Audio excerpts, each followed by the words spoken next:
Welcome to The Bright Side. I am Pharmacist Ben. Thanks for joining us. Our number on The Bright Side, 844-236-6010. We love hearing from you. If you have questions, comments, success stories you'd like to share, if you just want to contribute to the conversation, 844-236-6010 is our number on The Bright Side. We'll get your calls in our next segment. We're going to talk to Roy Cook, mathematician and physicist, as well as author and marketing guru. His book is A Fool's Errand, Why Your Goals Are Falling Short and What You Can Do About It.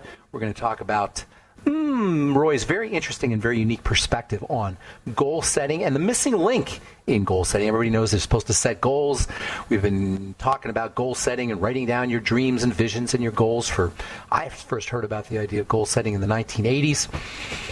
But as it turns out, we're missing something when it comes to goal setting, and it may be why we're not reaching our goals. We're not achieving what we'd like to achieve. There's a missing link in goal setting. We'll be talking about that with Roy, about his book, A Fool's Errand, in our second segment. And in our third segment, we'll get your calls in our second segment, 844-236-6010. If you want to purchase longevity products, head to brightsideben.com, pharmacistben.com, or criticalhealthnews.com. That's brightsideben.com, pharmacistben.com, or criticalhealthnews.com. You can also call 866-735-2470, 866-735-2470 for more information. Ask them about joining the Brightside Ben team. You can start a home-based business for a one-time fee and sell longevity products and help change the world with the power and importance of a good nutritional supplement program. Call 866-735-2470 or click on the Join the Team link at brightsideben.com, pharmacistben.com, or criticalhealthnews.com. Our number today, 844-236-6010. We'll get your calls in our next segment. Roy Cook will be with us at the bottom of the hour. We'll be talking about his book, A Fool's Errand. All right, so we have been discussing vaccinations. I am not an anti-vaxxer. I got a call Saturday, or I got contacted Saturday from Anti-Vax Canada. They wanted me to talk about vaccinations. Anti-Vax Canada is an anti-vax organization in Canada, and I had to tell them, look, I'm not an anti-vaxxer. I just think we should be rational, and we should be critical thinkers, and we should be able to make decisions rationally and scientifically about whether or not we want to stick something into our arms, about whether we want to stick things into our arms that we don't know what those things are composed of.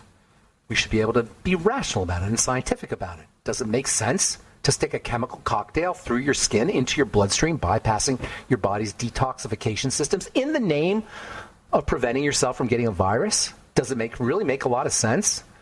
Does it make sense to change your genetics? Yes, change your genetics in order to prevent yourself from getting a virus that isn't even going to prevent you from getting a virus. It'll just prevent you from getting symptoms of being sick. I don't know if that doesn't make sense to me.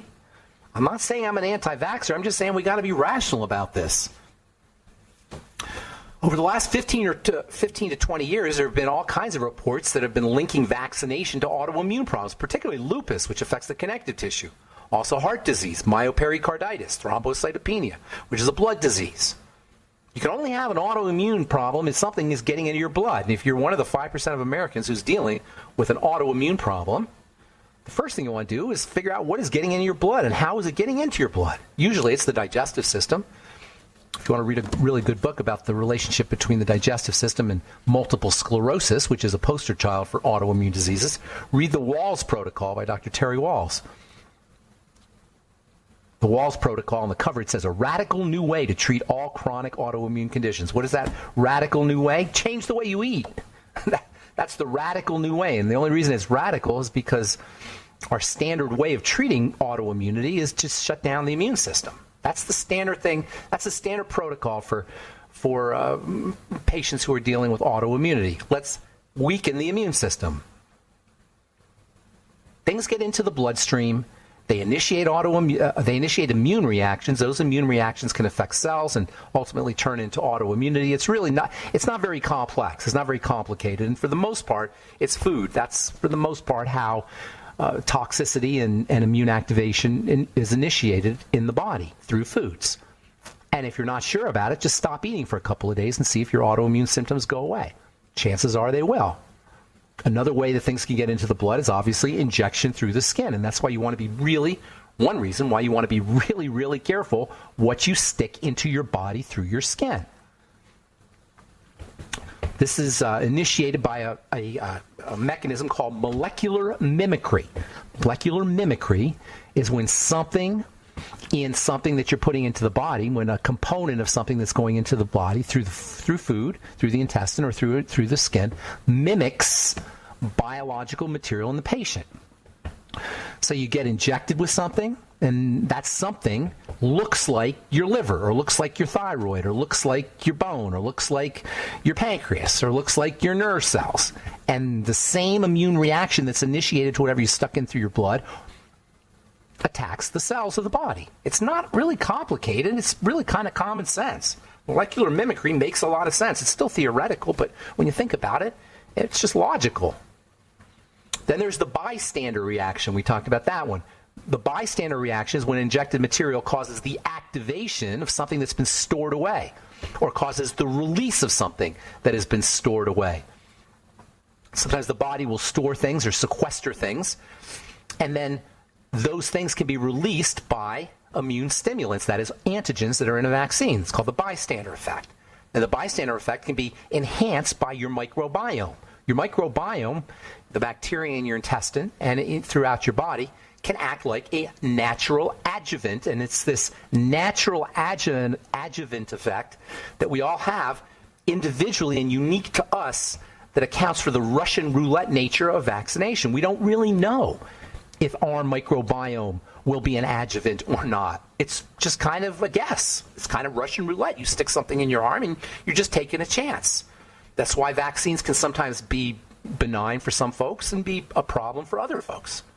And then there's the pharmaceutical adjuvants. Adjuvant meaning helper toxin. Pharmaceutical adjuvants are a whole nother problem associated with vaccines. And pharmaceutical adjuvants are also themselves associated with autoimmune problems. Adjuvants and autoimmunity are a known connection. You can just Google adjuvants and autoimmunity. So autoimmune reactions, immune reactions, toxic reactions, these are all likely when you bypass the body's detoxification system, stick things in to your bloodstream through your skin. I'm not an anti-vaxxer. I'm just saying, does it make sense? Is it rational? Is it logical? If I had to go to the rainforest or some tropical jungle where I was likely to be attacked by a virus, or there was a possibility that I'd be infected with a virus, I probably would get a vaccination. There's like cost benefit. But if somebody told me, here's a vaccination so you don't get a cold, or so you don't get a virus, or so you don't get the flu, I would say no thank you. And we should be able to say no thank you. All right, I'm Pharmacist Ben. 844-236-6010 is our number. Roy Cook will be with us at the bottom of the hour. We'll get your calls next segment.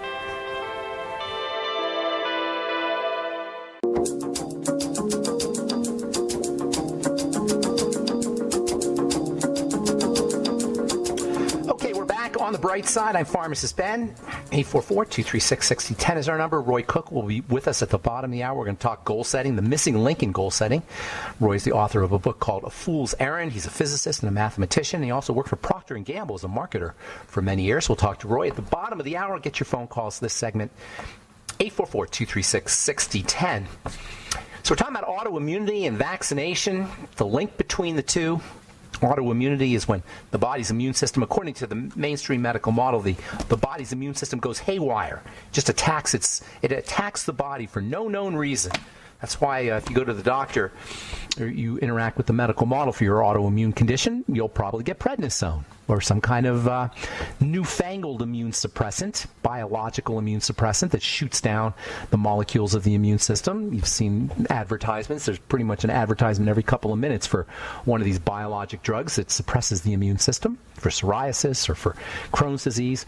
These biologics literally are targeted to shoot down molecules that activate inflammation in the immune system, which seems like it makes sense. The problem is, do you really want to shut down your immune system? Especially considering when we have so much control over why it's activated in the first place. And especially means food. So this molecular mimicry idea, the idea that molecules of an antigen, molecules of the enemy look like molecules of the body, It's pretty much a common sense, logical explanation for why the immune system goes haywire, and it really emphasizes how much control we have via our lifestyle choices over our autoimmune symptoms. If you're one of the 5% of Americans, the 15 to 20 million Americans who's dealing with autoimmunity, that's the best news you'll ever hear. Stop eating and watch what happens. I'm not saying for everybody, but for the vast majority of people, when you fast, you'll feel better if you have an autoimmune problem. And then link your symptoms, which will typically flare up when you eat the wrong kind of food, to specific things that you're eating. And then eliminate those foods, the elimination diet. Does it sound simple? I know, yeah, it sounds simple. Does it sound too simple? Maybe, but it is simple. There's a real simplicity to how the body works. We make things complex, but there's a real simplicity to how the body works, and that simplicity serves us. It takes our health challenges back and returns them to where they belong, in our kitchens, and in our bedrooms, and in our bathrooms, and in our living rooms, and in our home, and out of the doctor's office. And that's good news. There's also the phenomenon of what's called the glycocalyx. The glycocalyx is the coating on top of all cells. Cells have a membrane, and they have a coating of sugar.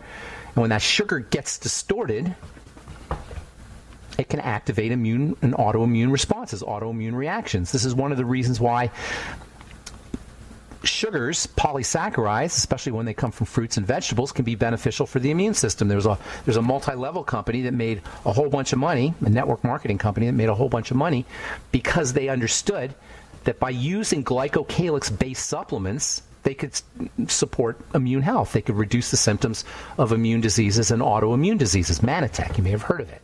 Longevity has a product called Ultimate Youth, which is sugars from fruits and vegetables that act to support the glycocalyx, that act to support glycocalyx health. Food is the most important thing to consider, though.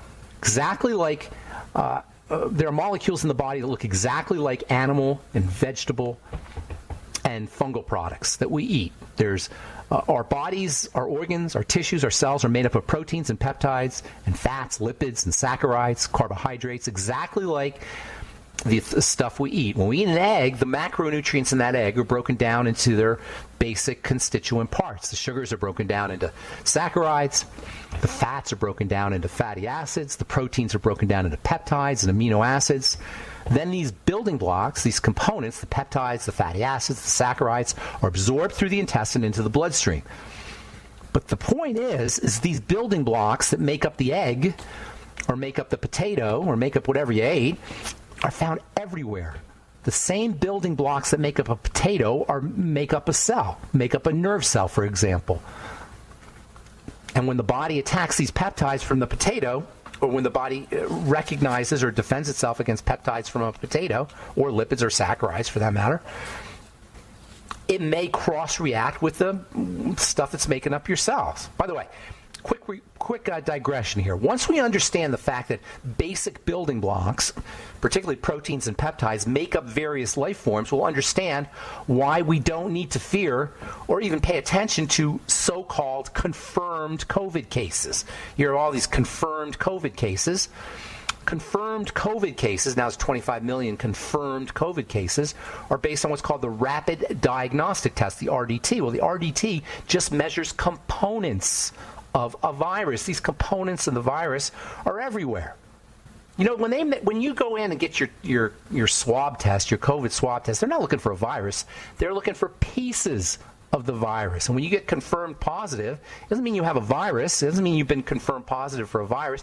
It means you've been confirmed positive for a piece of the virus, and those pieces are everywhere. Remember, these are building blocks. There's building blocks for viruses throughout your body. According to the World Health Organization, there's three basic ways the cases are determined. You can have a positive PCR test. These PCR tests are notoriously inaccurate, and they're also expensive. So most of the time they don't do a PCR test. Most of the time they do a rapid diagnostic test, or an RDT. There's also antibody tests, which detect the body's response to a viral infection. You notice they're not, most of these tests, the PCR test is supposedly testing for viruses, but that's notoriously inaccurate. The vast majority of testing that's done to determine these 25 million positive cases are done not on viruses. They're done on responses to viruses in the case of the antibody test, or components of the virus in the case of the rapid diagnostic test, the swab test. These do not necessarily mean that you have a viral infection. Antibodies mean that you've had a viral infection, and these antibodies can take days to develop. So you may have, and they stay in the blood long after an infection is resolved. So just because you have antibodies doesn't mean you're infected. And just because you have a positive RDT test doesn't mean you've actually been infected with a virus. This is, again, why we have to be scientific about these things. The medical model is not necessarily scientific. Let's be clear about this. Health, unfortunately, is not necessarily scientific. According to the World Health Organization, which is not necessarily scientific, if you are symptomatic and you have a positive RDT test, then you're a confirmed case. If you have symptoms and you have a positive RDT test, that means if you have fever, if you have congestion, if you have the taste issue, and you have a positive RDT test, then you're confirmed positive. Does that really mean that you're confirmed positive? Maybe you're just symptomatic with a flu, and maybe the positive RDT test just tested for a piece of the virus. Also, if you have zero symptoms, but you've been in contact with someone who's positive, and you have a positive RDT test, you're declared a COVID case. You can see there's all kinds of problems here. And this RDT test, this positive test, has wreaked havoc on our psyches, our individual psyches and our collective psyches, present company excluded perhaps. And it's not a test for this mysterious virus that they don't test for. They do not test for the virus. They test for components of the virus or antibodies to the virus for the most part. And the PCR test that does test supposedly for the virus, what they think is the virus, is notoriously inaccurate. There's all kinds of problems here. I don't want to get too political here, but just know that there's all kinds of problems associated with how we are addressing this mysterious viral infection. All right, I'm Pharmacist Ben. Roy Cook will be with us in our next segment. Silver. Okay, we are back on the bright side. I'm Pharmacist Ben. Thanks for joining us. We're on the air Monday through Friday, 8 to 9 Pacific and 10 to 11 Central Time, 24/7 on the archive page at benfuchsarchives.com. Thank you to Peter in the UK for setting that up with a search engine. We also have a archive page and search engine up at brightsideben.com. And we've got news stories, blog posts, videos, and all the longevity products at criticalhealthnews.com, brightsideben.com, and pharmacistben.com. And don't forget to take a look at our Truth Skin Health products, all formulated in my compounding pharmacy for healing wounds. Healing wounds equals beauty. And that's why we have 1,500 4- and 5-star reviews up at truthreview.com, truthreview.com for our reviews, and truthtreatments.com for all our Truth Skin Health products. Never any preservatives, fragrances, fillers, waxes, emulsifiers, water, silicone, vegetable oil, nothing your skin doesn't need or doesn't want. Just 100% active and functional ingredients in all our Truth Skin Health products. Truthtreatments.com for our Truth Skin Health products, and truthreview.com for our 1,500 plus 4- and 5-star reviews. All right, I am looking forward to speaking to our guest. Roy Cook is a mathematician, and he's got a degree in math and engineering physics, but he's also a marketer. He's spent his early career as a marketing manager for Procter & Gamble, and he's an entrepreneur, and he is also an author. His book is A Fool's Errand: Why Your Goals Are Falling Short and What You Can Do About It. Please welcome to the bright side, Roy Cook. Good morning, Roy. Good morning, Ben. How are you?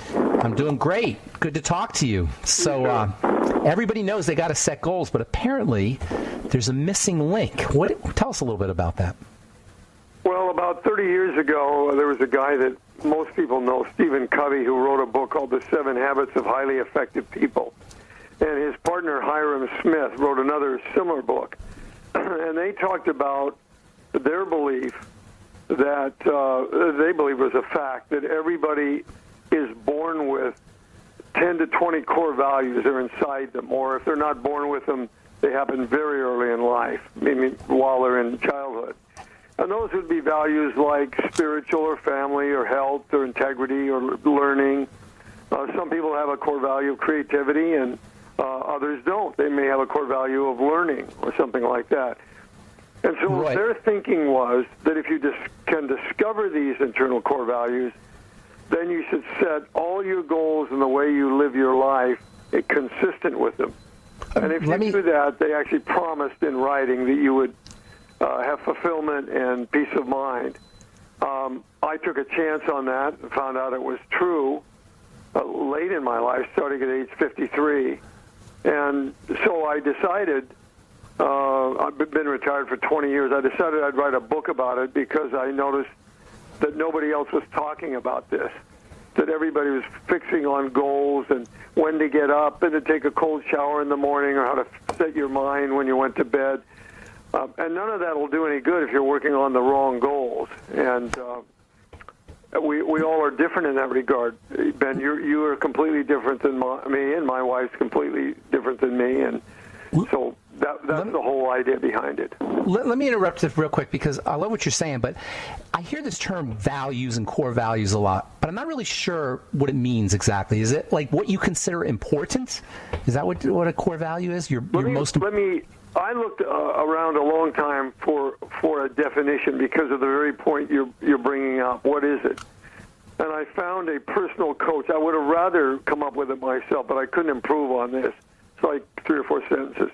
Deeply rooted fundamental beliefs, guides that dictate your behavior and actions, the foundations of what is driving your decisions, ingrained principles that help you declare who you are and what you stand for. Does that help? I like what you said. It does. It helps. So here's my question. Based on that definition, based on that description, do you think we all have values, but we just don't know what they are? We just don't have them articulated, and they're there, and we just haven't like put them in writing or put them in front of our minds. They're subliminal or subconscious. I do believe that.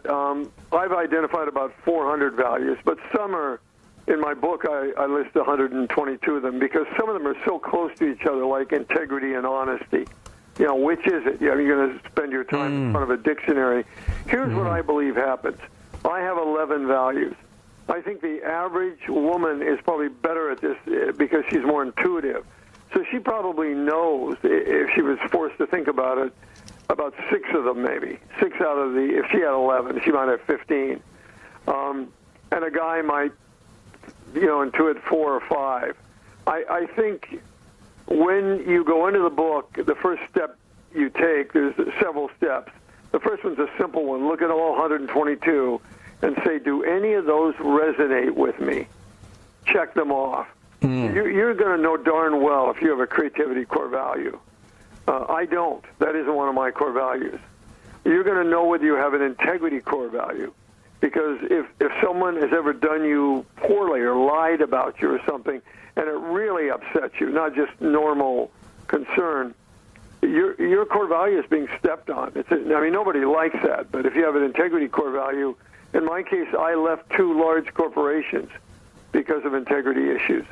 I felt they were going to do something unethical with me, and I left them.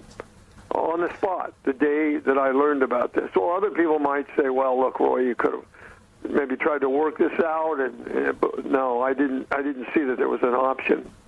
Can you give an example of how a goal is not met? Somebody who has a goal for something and can't seem to reach that goal because of something with values that they don't know about? The reason, by the way, that happens is, just to start, if you don't, if it isn't a core value, then you're forced to use your willpower. And willpower is a very undependable ally. There's a lot written about that now. It wears out as the day goes on. Start all over tomorrow, but it's just undependable. That's the single reason, I think, why many Americans do good at planning goals, which is exciting. I'm going to do this. I'm going to lose weight. I'm going to be wealthy. I'll be a millionaire. But then when it comes to carrying it out, or even exercise, start of a new year, I'm going to exercise 3 times a week. They have a problem with that. On the other hand, if it's a core value of yours, you're going to know it. Let's take creativity. Ben, you're doing a lot of creative stuff, and you put a company together, and you work with nutritional items and things like that. So you very well may have that. So you're not going to have a problem with creative stuff. It's right up your bailiwick. You're going to get excited about it. Whereas somebody else, let's say they want to learn to play the piano or paint, they do not have a creativity core value. It isn't part of them. They're going to have one hell of a time because of the discipline it takes to learn how to paint or whatever. And maybe their dad wanted them to be that way, or their mother or their husband, and so they did it for the wrong reasons. Then there's a bunch of others. Everybody's different in all of these things. Their view of spiritual, family, health, freedom, accomplishment, learning, resoluteness. We all have different views about them. I believe it's a kind of a hierarchy. It's not like I have 11 core values and the other 389 are worthless, and I don't value them at all. All right, so we got to take a break. When we come back, I want to talk about how can you change your values? Can you make something more valuable to you if it's not inherently a value? Because that seems to me like that would make it easier to achieve your goal if you could somehow change your values first and not be stuck with a value that was given to you or that you were born with. We got Roy Cook with us. His book is A Fool's Errand, Why Your Goals Are Falling Short and What You Can Do About It. We'll be back with more of Roy Cook on the Bright Side right after this. Okay, we are back on the Bright Side. I'm Pharmacist Ben. We're talking to Roy Cook. His book is A Fool's Errand. And we're talking about the relationship between values and goals. When your goals are falling short, what you can do about it, I imagine, has something to do with having the wrong values. So how can you change your values, Roy? Is it something that you're built in or you're born with? Or how can you make something more valuable to you? I think you are. I haven't had a discussion with, my creator to really know. So let's just say Covey and Smith felt you were born with them. And I feel the same way. And if you look into the 400, you do a little exercise from the book that'll take, I would say a couple of days thinking about it. You first look at the 122, they're the most common ones. In my case, there are 11 core values that resonated with me. And as I thought back about my life, what it means is if you're working on anything in that area, you won't have to use your willpower. If you're doing something creative, you won't have to push yourself because you have a creative core value. I don't. So if I'm going to learn to paint or whatever, it's going to be an effort for me. It isn't something that I'll be passionate about. When people talk about getting passion inside you, if you're honoring your core values, what I tell people is this: after you find these 11, don't do anything that involves the other 389. Whatever they are. Just focus on the areas you're strongest in, and you'll finally get the answer to how to be successful in life. And most people don't know that. I also feel nobody can tell you values. If you read these blogs or podcasts, or listen to podcasts, no one can tell you, here's a good value for you.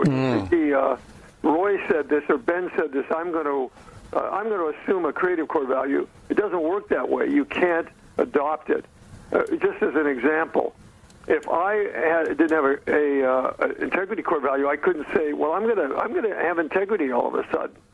Right. That wouldn't resonate with me. If I'm the kind of person that lies and misrepresents, it just wouldn't work. But if you went to jail because you were out of integrity, you might change your value when you got out. Now, that's an interesting question. There's a guy named Frankl that was in concentration camps, very, very well-known Viktor writer. Frankl, right. Viktor Frankl, Man's Search for Meaning. Exactly. So could something that dramatic add a new value to your life? I don't know the answer to that. I'd say that Covey would probably say no, they're there or they aren't there. And it might bring out some values. Most people don't know anything about this, so it might bring out some values they don't know anything about. Right. Like they didn't know they had high integrity, then they went to jail and they realized revealed it. It revealed them what they did, and didn't seem to bother the other guys in jail, and really upset them, and they had to go see a psychiatrist because of it. It was very upsetting that they had broken a law or cheated somebody or whatever. It revealed a value, in other words. Yes, it uncovered a value. Yeah. I would say when people go to my book, I've taught this at a local college to adults over 50 for the past decade, and I'd say no one in that class ever came in knowing all their values. But some of the women were so intuitive that they knew most of them. Why do you think women? Is it just they're more intuitive? That's what I think. They're more in touch with themselves. That may be unfair to say, but I think my experience showed that they were more in tune with themselves, and so they came closer. there's a lot of other conclusions you could make. Well, shouldn't you be married to somebody that shares your core values? It's just an opinion of mine. I would say they should. They don't have to share all your core values, but they should share the critical ones, like integrity and spirituality. If you're a spiritual person and you have strong integrity, probably you would have a more successful marriage if, along the list of other things you were looking at, those were two that you said those are must-haves. Okay, so when you say marriage, that makes me think of something. It seems like it would be really a good skill to be able to elicit somebody's values, so you can see if you're aligned. So if in a marriage or in a relationship, if you want to date somebody, or in a sales situation, if you want to sell them something, if you want to market something, how can you get somebody's values, get them to express their values? Most people don't know their values. This died out when Covey died about a decade ago, and Smith died a year ago. I actually went and visited him in southern Utah 3 weeks before he died. This whole thing died out when they stopped teaching, so all they teach about now is goals and hacks. You know, how much sleep to get up early, take a cold shower, do a lot of meditation. That doesn't help at all if you aren't in tune with your right values. You're climbing the ladder to success, but unfortunately you placed it against the wrong wall. So, are there questions you can ask somebody though yes, to get them? Just to answer your question, let's say in my case, if I am married, but let's say I was dating, and I had this book, I would probably see if she was interested in finding out what her core values were, and if she was, I'd be more than a little interested in them. But in general, could I intuit some of them? Well, certainly. My first 4 core values in order of importance to me are spiritual, family, health, and integrity. You can tell when somebody has integrity. And if you're selling to someone in a business, you can tell whether they have integrity, just the way they talk about things. And misleading people or not. Spiritual, you can tell. You're probably, if you're dating them, are going to find out if they have a strong feeling about family, or whether that doesn't seem to matter. They don't seem to care whether they have kids or not. Like my wife and I never had children. We never even had a discussion about it. We just didn't want children. And the same thing about health. You can tell about whether they have a core value of health. Now, it's possible they have a core value of health, but they're doing the wrong things because they're not educated to that. You know, you spent your life in that field, Ben, so you'd probably know right away this person is, not eating the right foods, they're not exercising. My next 4 core values might be a little tougher. The value-based life, community, which means give back, freedom, which means financially independent, and accomplishment. Now, knowing that those kinds of things are there, if you talk to me, especially you, Ben, because you're doing interviews all the time, within a short period of time, you'd probably know whether I do give back, whether I feel strongly about that, whether I'm focused on financial freedom, and whether I'm a person that likes accomplishments, whether that's really important to me. I mean, everybody likes to accomplish, but I mean, that's a reason for being for me, So well, here's a problem that I see, Roy. Yep. Everybody has one value. I don't know where it is on their hierarchy of values, but everybody has this value, and that value is comfort. Right? Nobody says I value discomfort. No. People say I value comfort. And so it seems to me like that would be in conflict with any goal you're trying to reach, because goals are inherently, if you don't have them yet, there's a certain inherent barrier that you have to get through, a certain discomfort that you have to go through. So it seems like the fundamental value of humans is always going to be it's always going to somehow be in conflict with goals or goal achievement. Well, comfort, I'd have to think about that. I'm not sure it is a value. It's kind of almost an emotional thing. It's something that we want. And I agree with you. If you're chasing goals, you've got to change. Part of success in life is changing, and that is not comfortable. Right. You're not going to have that. I've never seen that listed as a value? Not as a value, because I think it is in conflict with values. If you say my value is to be comfortable, well, right? That means to me, the first thing I'd want to say is, what exactly do you mean by that? Every value I've got here has a 1 or 2 paragraph definition that I thought up, And if you and I had the same value, like financial freedom, you wouldn't write about it the same way. Or health, you and I would write about it differently. But if you want to be comfortable, meaning stay in your cocoon and not go anywhere, Right. you're not going to Right. accomplish much. I don't think that's a value in life. It's like saying, well, my value is happiness. That's not a value. Is that a goal? Is that a goal? Of mind. Goal, maybe. You could do that, but people that write about it a lot say that it's a byproduct of other goals, meaning you can't chase happiness. But if you're financially free, if you're in good health, if you've accomplished some things, you've got a good marriage, you're probably closer to happiness. So it's something you accomplish by going after things. I don't know of any writer that writes a lot that says that that's a legitimate goal. A lot of people do believe it's a goal, but I think they're wrong in their approach. We all want happiness. All right, Roy, we're out of time. We got to leave it at that. But the bottom line here, what I hear you saying is know your values before you pick your goals or before you try to achieve your goals. That's it. It awesome. makes it easy, and you won't be using willpower. You'll find it's easy to work on things that are part of you already. That's awesome. Thank you so much, Roy. I appreciate your work. The book is A Fool's Errand: Why Your Goals Are Falling Short and What You Can Do About It. Roy Cook. Thanks for being on the bright side, Roy. And that's all the time we have for today. Take care, buddy. Have yourselves a wonderful, beautiful, awesome, spectacular day. I'm Pharmacist Ben. We'll talk to you all later, folks. Bye for now.